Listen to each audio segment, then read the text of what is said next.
जय हिंद फ्रेंड्स। स्वागत है आपका अपने ही YouTube channel P Kumar history classes में। पिछले वीडियो में हमने पाषाण काल के बारे में अध्ययन किया था, जिसमें पुरा पाषाण काल, मध्य पाषाण काल और नव पाषाण काल के बारे में अध्ययन किया था। आज हम ताम्र पाषाण काल के बारे में पढ़ेंगे। ताम्र पाषाण संस्कृतियाँ कौन कौन सी थीं, उनका विस्तार पूर्वक अध्ययन करेंगे। इसमें प्रमुख रूप से बनास संस्कृति, मालवा संस्कृति और जोरवे संस्कृति के बारे में हम अध्ययन करेंगे और अंत में दक्षिण भारत की महापाषाण संस्कृति के बारे में भी जानेंगे। तो शुरू करते हैं।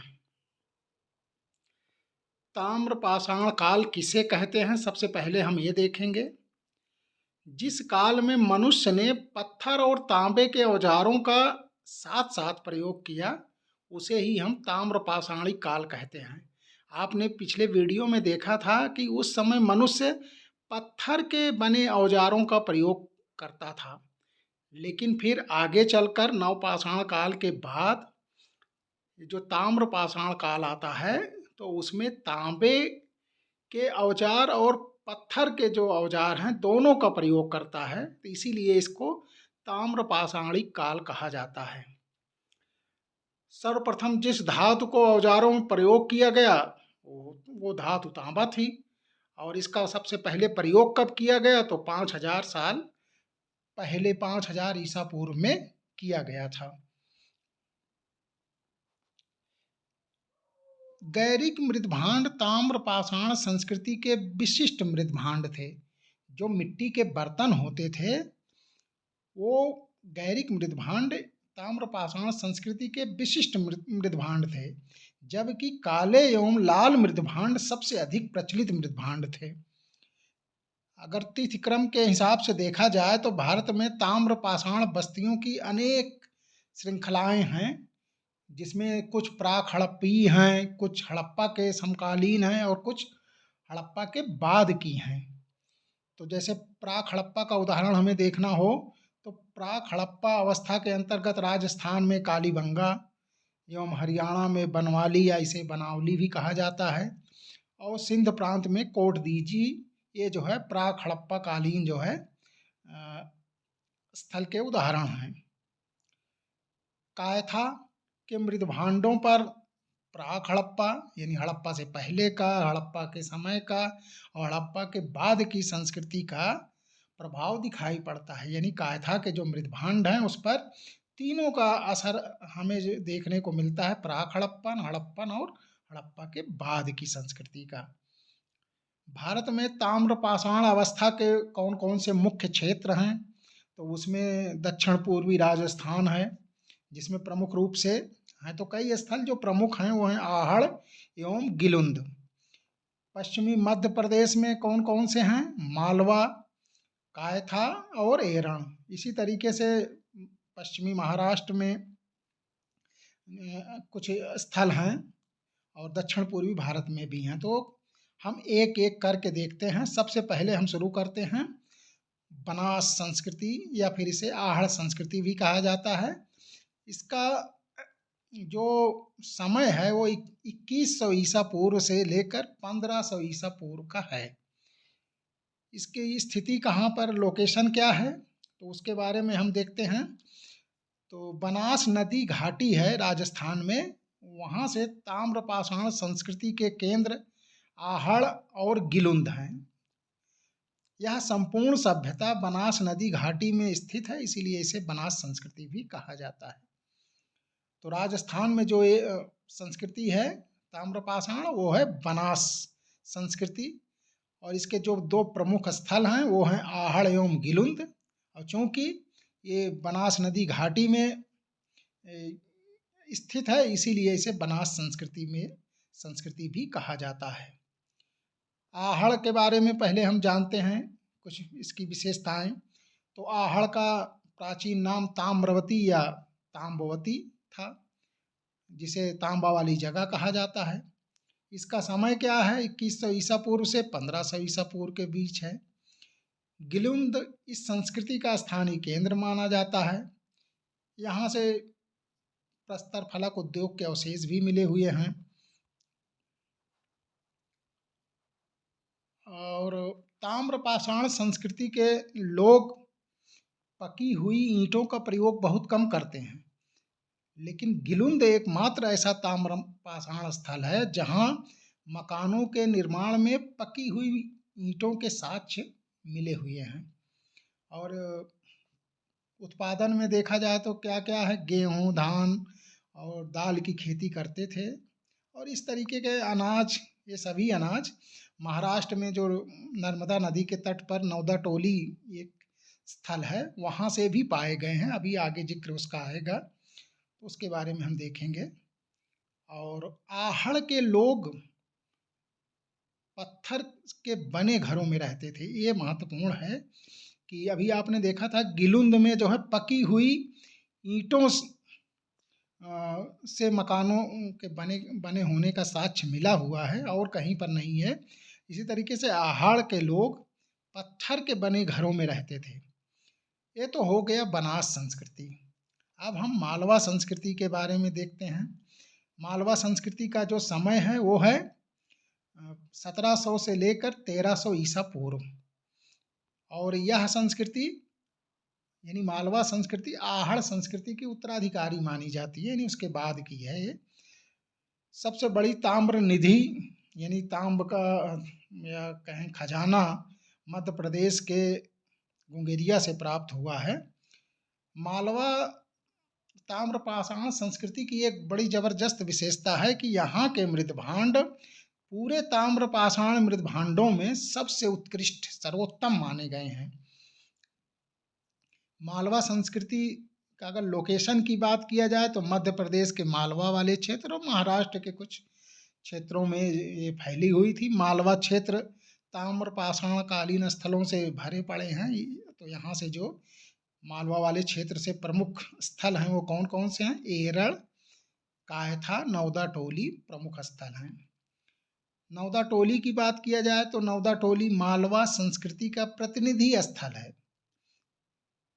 यहाँ से लगभग सभी प्रकार के अनाज मिले हैं। भारत के किसी अन्य ताम्रपाषाणिक स्थल से इतने सारे अनाज नहीं मिले हैं। तो ये भी ध्यान में रखना चाहिए आपको कि नौदा टोली से अनाज भारी संख्या में मात्रा में मिले हुए हैं। लगभग सभी प्रकार के अनाज मिले हैं। इतने अनाज अन्य किसी भी स्थल से नहीं मिले हैं। कायथा की बात किया जाए तो कायथा में प्राचीनतम ताम्रपाषाण संस्कृति है। इसके बाद अगर देखा जाए तो फिर आहड़, मालवा और जोरवे संस्कृति हैं। अब जोरवे संस्कृति की बात करें तो जोरवे संस्कृति का जो या समय है, काल है, वो है 1400 से लेकर 700 ईसा पूर्व। सबसे विस्तृत उत्खनन महाराष्ट्र वाले क्षेत्र में हुआ। यहाँ से बहुत सारे स्थल प्राप्त हुए हैं, जैसे अहमदनगर में जोरवे है, नेवासा दैमाबाद है, पुणे में चंदौली है, सोनगांव, इनाम गांव आदि हैं। ये सभी स्थल जोरवे संस्कृति के हैं। जोरवे संस्कृति ग्रामीण थी, इसमें कन्फ्यूजन नहीं होना चाहिए। जैसे सबसे पहले एक हड़प्पा सभ्यता में हड़प्पा का जो है खोज हुई थी, इसीलिए उसको जो है हड़प्पा सभ्यता कहा जाता है। इसी तरीके से इसमें भी जोरवे संस्कृति में जोरवे की खोज पहले हुई है, ज़्यादा महत्वपूर्ण है, तो इसीलिए उसको कंप्लीटली जो है जोरवे संस्कृति कह दिया जाता है। जबकि उसके अंतर्गत कई क्षेत्र या स्थल हैं, जैसे जोरवे हो गया, नेवासा, दैमाबाद, चंदौली, सोनगांव, इनाम गांव आदि। इसमें कोई कन्फ्यूजन नहीं होना चाहिए। जोरवे संस्कृति ग्रामीण थी। इस समय की सभी संस्कृतियां ग्रामीण ही थीं। बहुत कम थोड़े से कहीं नगरीकरण के कुछ थोड़ा बहुत जो है साक्ष्य मिलेंगे। जोरवे संस्कृति ग्रामीण थी, फिर भी इसकी कई बस्तियां जैसे दैमाबाद और इनाम गांव में नगरीकरण की प्रक्रिया प्रारंभ हुई थी, शुरुआत हुई थी। जोरवे स्थलों में सबसे बड़ा कौन सा स्थल है? वो है दैमाबाद। इस काल के लोगों के संस्कारों की बात अगर किया जाए, धार्मिक उनकी मान्यताएं क्या थीं, तो जैसे क्या था कि महाराष्ट्र के लोग मृतक को अस्थि कलश में रखकर अपने घर से घर के फर्श के अंदर उत्तर और दक्षिण दिशा में गाड़ देते थे। वे मृतक के साथ तांबे के बर्तन एवं कुछ अन्य तांबे की वस्तुएं रख देते थे। उनका ये विश्वास था कि जो अगला जन्म होगा उसमें ये सब चीज़ें उनके काम आ सकेंगे। उस समय की ऐसी धार्मिक मान्यताएं थी। और एक महत्वपूर्ण चीज़ क्या है, इस पॉइंट को आप जरूर ध्यान दीजिएगा कि सामाजिक असमानता प्रारंभ हो चुकी थी। अभी तक इससे पहले देखा होगा आपने तो सभी मनुष्य समान थे और कोई सामाजिक असमानता जैसी बात नहीं थी। लेकिन इस समय तक आते आते सामाजिक असमानता आरंभ हो चुकी थी।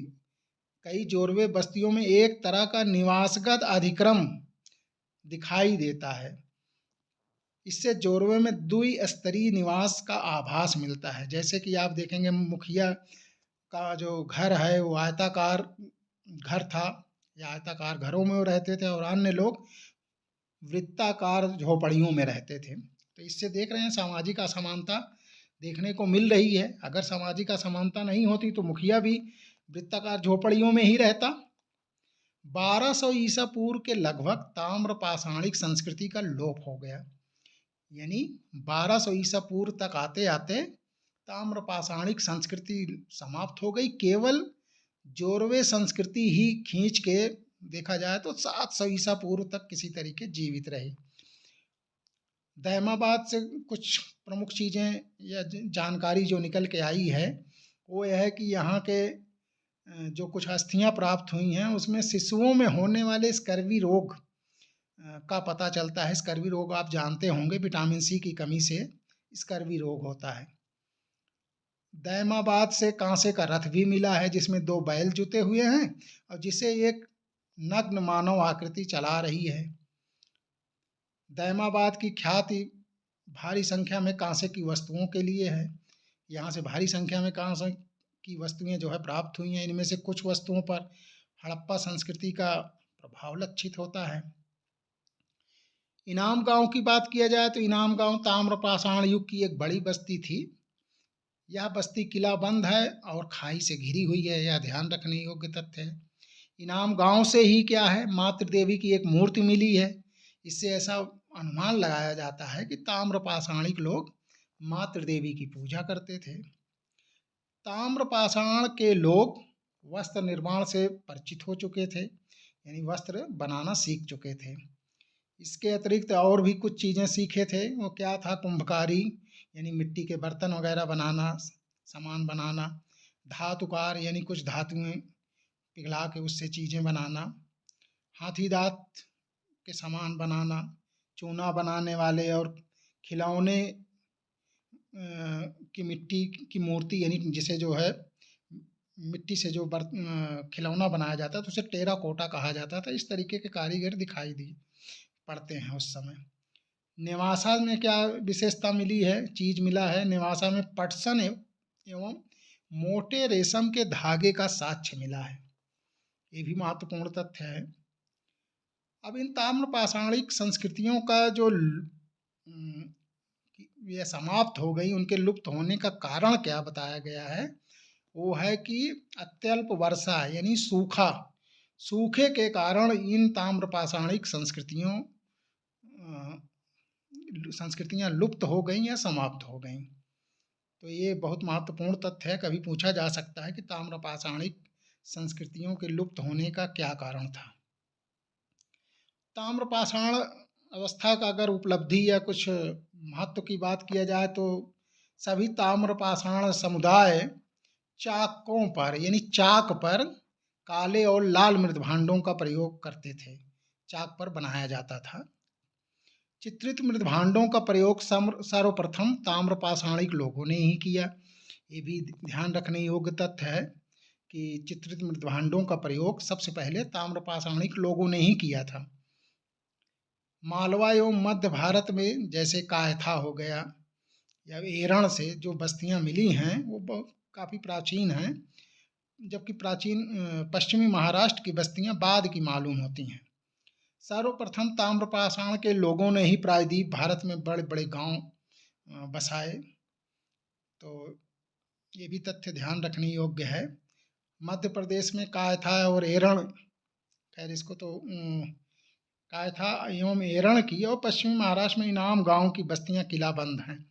ये भी ध्यान रखने योग्य तथ्य है कि कौन कौन सी बस्तियां किलाबंद थीं। तो कायथा एरण हो गया और इनाम गांव की बस्तियां किलाबंद थीं। पश्चिमी भारत में संपूर्ण समाधान तथा पूर्वी भारत में आंशिक समाधान प्रचलित था। तो ये भी तथ्य ध्यान रखने योग्य है कि संपूर्ण समाधान का क्या अर्थ हुआ। संपूर्ण समाधान का मतलब कि जो शव है उसको दफना दिया गया, और आंशिक समाधान का अर्थ ये हुआ कि उसको पहले खुले में रखा जाता था, कुछ उसमें पशु पक्षी खाने के बाद जो बचता था तो उसको दफना दिया जाता था। जैसे कि अभी भी पारसी जो धर्म है उसमें ये चीज़ अभी भी आंशिक समाधान उसमें चलता है। उसमें पहले पशु पक्षियों को खाने के लिए रख दिया जाएगा शव को, उसके बाद जो बचेगा उसको जो है दफना दिया जाएगा। और ताम्र पाषाण स्थलों से हल और फावड़ा भी पाया गया है। ये भी महत्वपूर्ण तथ्य है कि ताम्र पाषाण जो स्थल हैं वहाँ से हल और फावड़े मिले हुए हैं। ये तो हो गई ताम्र पाषाण संस्कृतियाँ। तो अभी तक हमने देखा बनास संस्कृति, मालवा संस्कृति और जोरवे संस्कृति, और उससे संबंधित जो महत्वपूर्ण उसके स्थल हैं, उनसे क्या चीज़ें प्राप्त हैं हुई या उनकी क्या उपलब्धियां हैं, विशेषताएं हैं, उनके बारे में हमने अभी तक देखा। अब हम महापाषाण संस्कृति के बारे में थोड़ा सा जान लेते हैं कि महापाषाण संस्कृति क्या चीज़ है।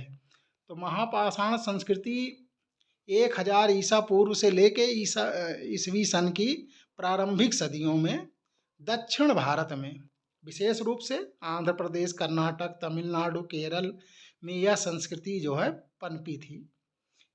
महापाषाण का अर्थ क्या है कि जो बहुत बड़े बड़े पत्थर हैं उनको कहा जाता था। इसको जैसे इंग्लिश में देखा जाए, ग्रीक भाषा में, तो मेगा का अर्थ क्या हो गया, विशाल, और लिथो का अर्थ हो गया पत्थर, यानी बड़े बड़े पत्थरों से जो समाधि होती थी, मरने के बाद जहाँ पे दफनाया जाता था उनको बड़े बड़े पत्थरों से ढांक दिया जाता था। तो ढकने को उसी को जो है महापाषाण संस्कृति कहा जाता है। दक्षिण भारत की बृहद पाषाणिक या महापाषाणिक जो कब्रें हैं उनकी खुदाई में ये जो एक बहुत बड़ी विशेषता है कि लोहे के औजार बहुत बड़ी मात्रा में प्राप्त हुए हैं, जो इस बात का प्रतीक है कि दक्षिण भारत के लोगों को लोहे का ज्ञान 1000 ईसा पूर्व में हो गया था। ये एक बहुत महत्वपूर्ण तथ्य है, और इसीलिए जो इन्हीं दो कारणों से कि बड़े बड़े पत्थरों से कब्रें जो है ढकी गई हैं, इसीलिए इसको महापाषाण संस्कृति कहा गया। और साथ में लोहे के औजारों के कब्रों से मिलने की वजह से ये संस्कृति काफ़ी चर्चा में रही है, या फिर इसीलिए इसका जो है अध्ययन किया जाता है। दक्षिण भारत में पाषाण काल के बाद लौह काल आया, यानी क्योंकि यहाँ नव पाषाण जो काल आया था वो बहुत शॉर्ट पीरियड, बहुत थोड़े समय के लिए आया था, और फिर वो भी जो है ताम्र काल में जो है परिवर्तित हो गया, जिसे नव पाषाण, ताम्र पाषाण संस्कृति भी कहा जाता है। तो ये आज का जो है ताम्र पाषाण काल में जो उसके जो प्रमुख संस्कृतियाँ थीं उसके बारे में हमने देखा। साथ में दक्षिण भारत की महापाषाण संस्कृति से संबंधित कुछ जानकारी हमने जो थी उसके बारे में अध्ययन किया। अब ये सेकंड पार्ट था प्रागैतिहासिक काल का। पहला वीडियो इससे पहले आपने देख लिया होगा। अब ये पूरे प्रागैतिहासिक काल से, यानी इन दोनों वीडियो से संबंधित हम ऑब्जेक्टिव क्वेश्चन बहुत जल्द ही इसका वीडियो बनाएंगे। Thank you for watching.